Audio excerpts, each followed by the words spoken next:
Hi. We are going to learn how to remove all underlines on Microsoft Word with some simple clicks. This will work for any language writing. Here you can see some writings. But almost all of them have the red underlines. If I do it manually, it would take hours to fix those.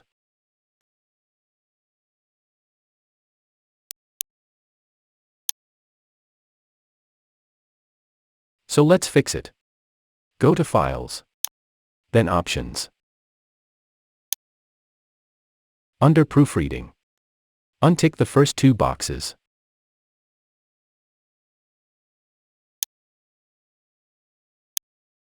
And OK. This will remove all the underlines, red or blue, instantly and will not come back again. But if you want to get this feature back, then simply follow the procedure again.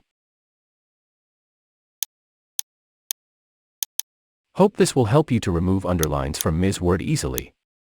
Please be with us and subscribe. Goodbye.